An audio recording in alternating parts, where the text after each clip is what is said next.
I'm Stephen Jacobs. This is Green Acres Farm in Shropshire. I'm with farmer Mark Lee, who's taking part in the participatory research project LiveWheat. This is YQ. This is the ORC weight cleanse population, which, despite being smaller and lower than it normally is, has that typical YQ look of being diverse. You can see the diversity, obviously. It's perhaps a little less obvious this year than it has been in other years, but maybe the drought stress has suppressed some types. Maybe that's got something to do with it. The field, it's a much bigger block of YQ right across to the end of the field here, because we use it to fill in all the gaps around our trials. So it's on the headlands as well of the field. So I tend to drill the trial blocks and then fill in all around the edges with YQ. Taller wheat to the right is Malika Holdfast, and then down to the uniform siskin, which obviously is a true variety. Only 6 metres wide, which is the minimum fitting our combine. The siskin is here because within LiveWheat, all the farmers are asked to grow one common variety, which will be a sort of check against to compare one farm with another, and everybody is growing siskin. So whatever else they're growing, we're all growing siskin. It's much shorter wheat. Obviously, siskin's a modern wheat that is shorter, doesn't have the vigour of the crosses, and yeah, so it hasn't suppressed weeds very well. It doesn't. It's very open. It's obviously droughted, terribly affected by the drought, but you can see straight through it to the ground. There's a lot of light there, a lot of space for other weeds, so it's a good example of the lack of competitiveness of a modern wheat. But having said that, it looks like it's going to yield well relative to others, so you know, it's certainly got its strengths. Very similar look between Mariswigen and YQ.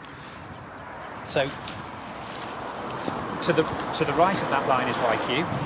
We have because this trial is organised as it is, again we were asked to replicate one variety, so one variety appears twice in the trial, again to sort of standardise the results and take out some of the error. So this is another strip of YQ to balance the one on the other end, and then from me to the left is the wonderful Mariswigen, which is looking great and has looked great all the way through. It will be fascinating to see how it compares on yield to the others. But you know, it's led them, along with YQ, to be honest, it's led them in terms of the things that I like, the things I'm looking for, which is vigour, ground cover, weed suppression, and robustness, really, winter strength and physical robustness, resilience to the harrowing. So, looks wonderful. And this is 31. Okay. Yeah. So what we need? 30. Well, Ambrose, so you and Dominic are out in the field. You've got some pieces of paper and what looks like rulers and pens. Yeah. How are you assessing the crop? What is it you're looking for or looking at? Okay. We selected a position, one of the 5 positions that we have in each strip, and the first thing that we look at is an assessment of vigor. We have a visual scale. Dominic is now counting the ears, so he's taking a length of half a meter in a row and counting the ears in the half a meter, and he's repeating this 3 or 4 times in each position, so that we have the number of ears per square meter. And then I pick a sort of representative ear, and then so I've counted the ears, and now I'm doing spikelet number. How many? 18. We're going to have the number of ears and the number of spikelets per ear, and this is supposed to give us an indication of how much this trace linked to the yield. In the meantime, I'm looking at the vigor assessment, as I was saying earlier, and we have a visual scale, and we give a score from 1 to 9 to how much the crop is looking at. Put it at a sort of 30 degrees, 45 degrees, like that. Okay. And that's when we give a score based on how the crop looks when looking in this direction, how much soil it shows, sort of from a 1 to 9. Likewise, then we look at the crop from above, And then we take a percentage of cover, how much of the soil is covered by the crop. And this is a visual assessment, for which here I gave it an 85%, considering also the basal leaves. The next thing we do is that we look at the three last leaves, so the flag leaf, the second leaf and the third leaf. And based on these three leaves, we give a green area index assessment. So in this case, we give a sort of a 95% of green leaf area, and then take a note of it. So, Mark, Yes. so they're measuring a lot of things. How does the crop look to you? It looks fine to me, which is a huge relief this year. That we have Because? some crops on the farm that don't look awful.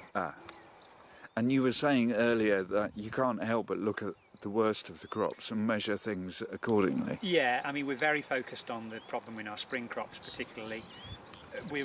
I'm really relieved that our winter wheats look as they do.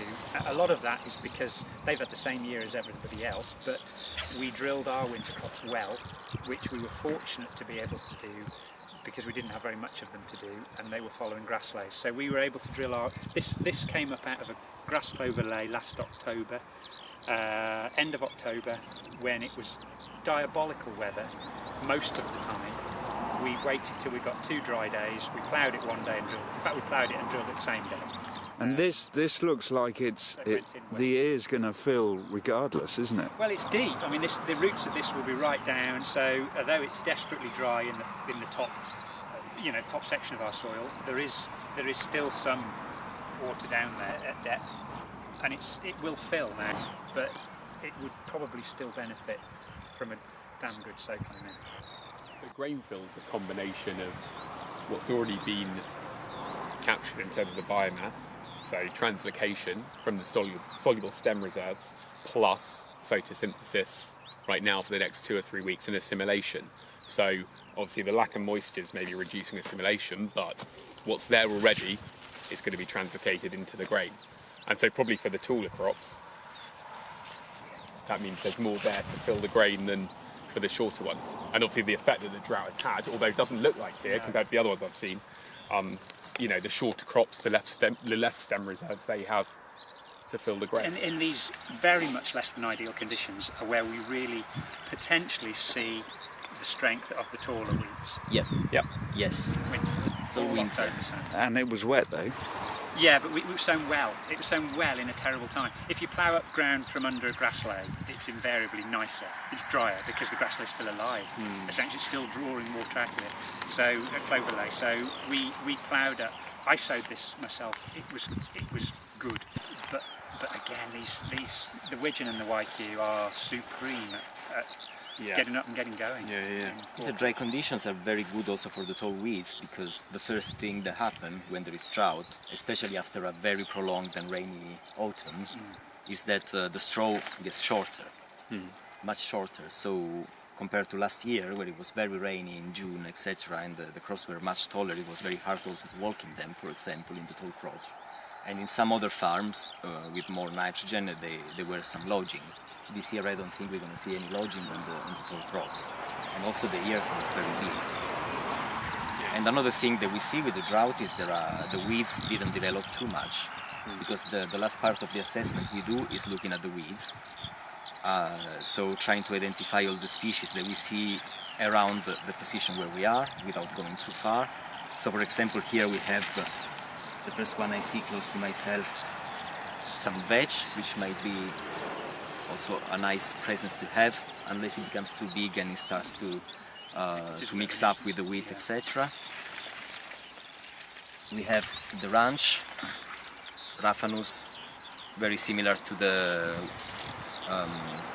charlock, just with a white flower and with these fruits that tend to be a bit problematic during harvest because they break in the combine and they have the same density and same size of the wheat seeds. It can be a bit tricky to clean.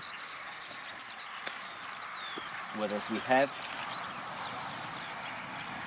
Here we got the charlock.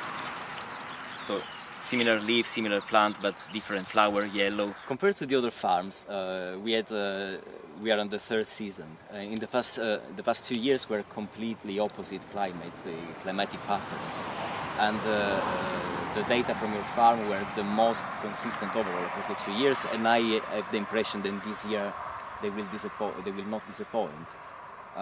Really consistent yield and quality. What's behind that? Well, I hadn't thought about this until yesterday in the webinar that we did, and you made this point yesterday, and you said yesterday that we were striking in that we were consistent where other farms had not been, and you wondered whether it was the heavy use of compost that we've had over the last 15 to 20 years here that has made us more resilient to weather extremes, and we have had a very extreme year obviously this year in both ways, and I really think you're perhaps right. This year we felt that we suffered with the rain less than other people, and I think I said to many people in the autumn, I think we're finally, after all these years, we're seeing the benefit in when the conditions are so bad, and maybe now in drought we're also seeing, I don't know, maybe these crops are going to hang on a bit better than other people's are in the reverse conditions. So yeah, I think you might well have answered your own question yesterday in the sense that we've taken away some of the vulnerability to weather with the increase in soil organic matter that we've got. We're up to about 5%. Whether it will continue to go up, I don't know. But I think we're seeing that benefit in this extreme year. LiveWheat includes organic and non-organic farmers and runs until the end of the next growing season.